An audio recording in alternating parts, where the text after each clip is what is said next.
নষ্ট হয়ে গেছে। এই নির্জন পথে কেউ নেই, আশেপাশে শুধু ঘন অন্ধকার।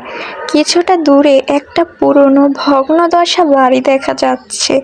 রাজীবের মোবাইলের ব্যাটারি শেষ হয়ে গেছে, সাহায্য চাওয়ারও কোনো উপায় নেই। বাধ্য হয়ে সে সেই বাড়ির দিকে এগোলো। বাড়িটার মূল ফটক খোলা, যেন কেউ অপেক্ষা করছে। রাজীব দ্বিধাগ্রস্ত হলেও প্রবেশ করলো।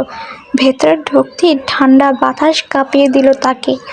ধুলিমাখা মেঝে, জীর্ণ আসবাবপত্র আর দেয়ালে ছোপ ছোপ লাল দাগ, সব মিলিয়ে একটা গা শিউরে ওঠার মতো পরিবেশ। হঠাৎ করে কানে এলো একটা ফিসফিসানি, চলে যাও, চলে যাও। রাজীব থমকে গেল। ঘরের ভিতর থেকে আসছে শব্দটা। ভয়কে উপেক্ষা করে এগিয়ে গেল সে। একটা পুরনো দরজার সামনে দাঁড়াতেই নিজে থেকেই দরজাটা খুলে গেল। ভেতরে একজন বৃদ্ধা রক্তিম চোখে তার দিকে চেয়ে আছে।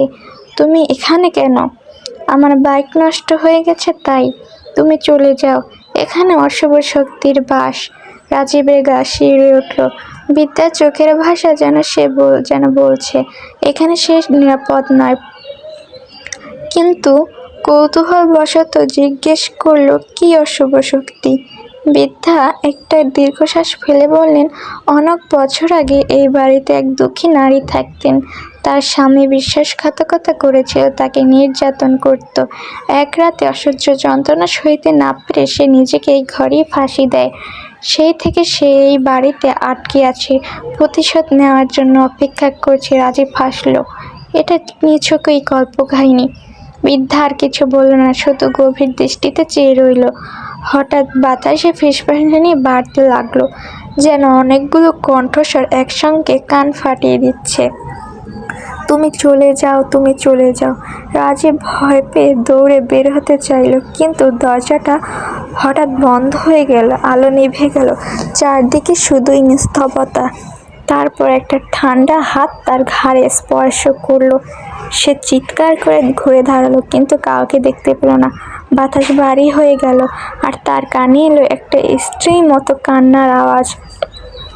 হঠাৎ রাজীব অনুভব করলো কেউ তার কাঁধের উপর নিঃশ্বাস ফেলছে।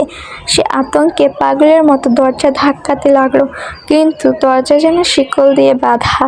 তারপরই শুনল এক নারী কণ্ঠ, তুমি বিশ্বাস করনি তাই তুমি আর যেতে পারবে না। তারপর সজোরে একটা ধাক্কা। রাজীব আর কিছু বুঝতে পারল না। পরদিন সকালে একদল পথচারী সেই বাড়ির সামনে এসে রাজীবকে মাটি